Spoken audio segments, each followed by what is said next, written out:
Welcome to our pod. Today we will review and apply to the construction industry a new book. The book's title is called New Power: How Power Works in Our Hyper-Connected World and How to Make It Work for You, by Jeremy Heimans and Henry Timms. We have no choice but to understand social media. Its power is increasing, its nature is evolving, and its effect is disruptive. It represents the increasing rate of change in Western societies that is messing and bewildering to observers. This book is one of the few plain-spoken analyses on the dynamic in practitioners' words.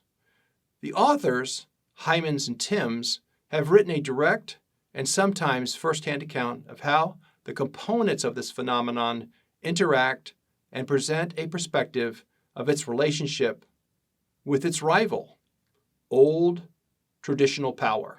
Bertrand Russell points out that power is the ability to produce intended effects, whether by money, popularity, credibility, or positions. Persons who have it can enable change. However, a group binding together with a common cause can produce transformation also. Social media at its core is an organizing tool allowing people to find their compelling interests, express their emotions, and organize actions to further those interests. Those interests are from usually the framework of PESTAL, that's P-E-S-T-A-L. It's political, environmental, social, technical, economic, or legal. This makes the New Power scope prompt examination of many parts of society, whether that examination is welcomed or not. Let's define new power. What is it, and how is it different from traditional power? To define, new power is similar to an electrical current, temporary and fast-moving, but can facilitate people and organizations to civil, economic, and political action. Old power is like currency, stored, guarded, and dispersed for valuable items. Few have it in great quantity, and it continues to hold most of its value over the years. Old power is centralized, and new power is attempting to decentralize it. This is the battle. Those with standing lead and energize those with little or no standing, involving an issue. Are you considering a new power movement? If you are, the authors ask several questions that must be answered to help determine if there is good potential. First question is, does the crowd need you? Or just, do you need the crowd? The second is, do you have legitimacy so you are not ignored or crowd-jacked? The third is, are you willing to cede control to the crowd and give up some predictability? And four is, can you commit to a long-term endeavor of feeding people's agency or need for action? It is a reality that many people are trying to build a cause just like you are. So, the fundamentals have to be in place to provide the highest probability of success. Practitioners mentioned in the book include familiar names such as Brexit, Reddit, GoFundMe, and Zappos. Others less familiar are GitHub and Are You OK? And of course, they're both from Australia. There appear to be three identifiable categories in which the book conveys its information. The first is people, the second process, and the third is structure. Let's talk about people. People involved in an issue can be categorized into the following groups: institution, super participant, media, celebrity, NGO, influencer, policy commentator, platform steward, participant, and disinterested. They have different levels of engagement. People involved in an issue can be categorized into the following groups: institution, super participant, media, celebrity, NGO, influencer, policy commentator, platform steward, participant, and disinterested. They have differing levels of engagement and abilities. Engagement directly results from their passion and commitment to the issue at hand.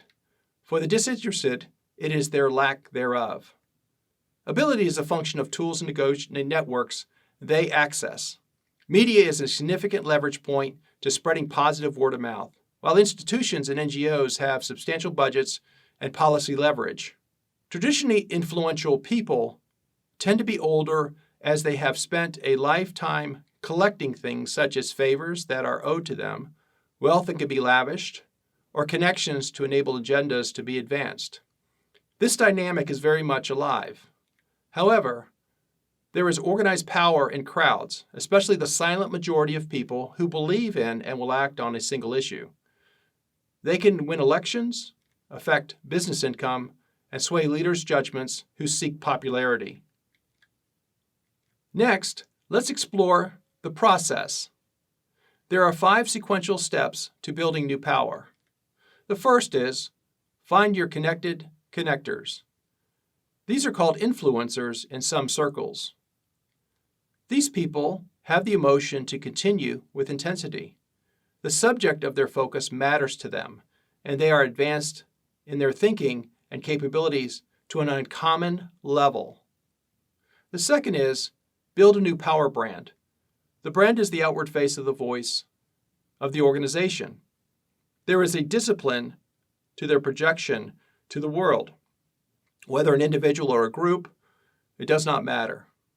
It is consistently active and attempts to raise others' emotional intensity toward them through a compelling issue, product, or service.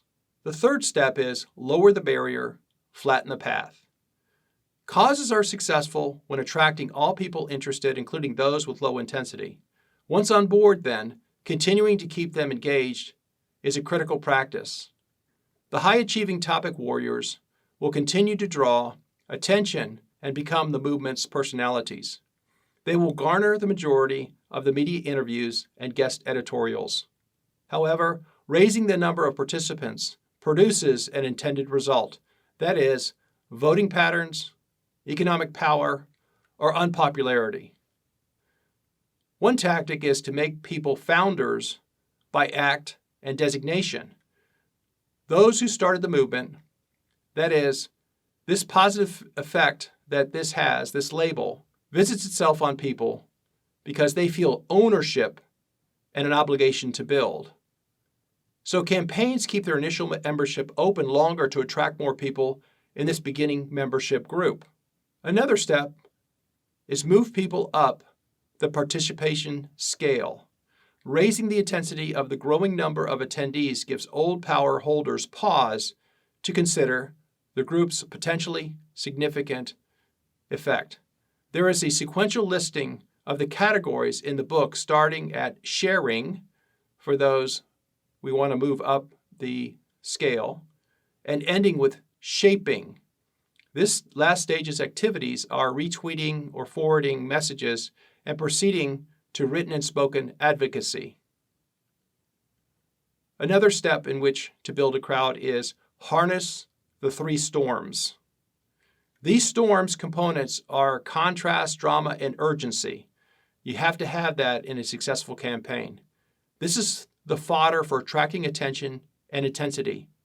There are 3 storms. There's a storm that is created, and this is the entry point for most activists. It resembles old-fashioned organizing, seeing a compelling problem, explaining it well, and spreading it widely, then continuously uploading information and feeding those who signal interest. The second kind of storm is chasing a storm, co-opting a significant controversy for your purposes. This has been a behavior trend for news establishments. They take a side. And the third kind of storm is to embrace a storm. Problems of movements are sometimes their own making. Instead of shirking away from the limelight, they combat the criticism and move past it. Interestingly, centuries old Pareto's rule, The Economist, is alive and well in this contemporary movement. That is, 10% of the action drives over 50% of the members' growth. That's something to remember. Now let's discuss the structure and how the hierarchy interacts and relates internally and externally. The hierarchical order of components and how each relates within and without the organization is important to consider. New Power maintains its strength if it can continue recruiting and retaining its cohort's energy and ideas. Additionally, if it has robust relationships with those who represent the media, institutions, NGOs, policymakers, and influencers, change can be very well achieved and extended. However, the structure is critical. The platform steward needs to engage the group of activists, media, institutions, and others in ways that energize and not stifle. They are generally equal to each other. They're on the same level. These groups have as much influence as the platform steward. These crowds can leave the organizers as quickly as they found them. So an equal voice should be afforded them, and constant maintenance of good relation must be ongoing. Our hyper-connected Western world means we know of events, their visual representations, and influencers' interpretations of them even faster than a year ago. However, this does not mean that this information is any more compelling or truthful. On the contrary, fundamentals are critical, such as compelling issues are instantly noticeable. Iconic symbols are lasting in the viewer's minds. And thoughtful people's names have gravitas. These fundamentals must be observed. Now we turn to the application to the construction industry. New Power energizes people, groups, and organizations. But how can it provide that to the construction industry is the question. We offer the following thoughts. Of course, issue advocacy is a well-known expertise of construction associations. Many associations focus on their members' wants and needs. One need is not to be unjustly regulated by an unresponsive bureaucracy or suffer from unbalanced power with their stakeholders. Raising awareness of crucial regulations is needed to protect the vocation they represent, and it's one of their core missions. Bringing those who are frustrated, and many think of Brexit, some of the silent majority that wanted to leave the European Union, they bring that crowd into the public conversation and raising the issue and its profile dramatically. Associations have a limitation on their use of New Power. They will be a visible entity when the community loses attention for that issue. After the storm has passed, they still have to operate with credibility. So ceding control to the larger crowd is not advisable since some controversy will occur. Permanent entities do not perform well when they collect enemies.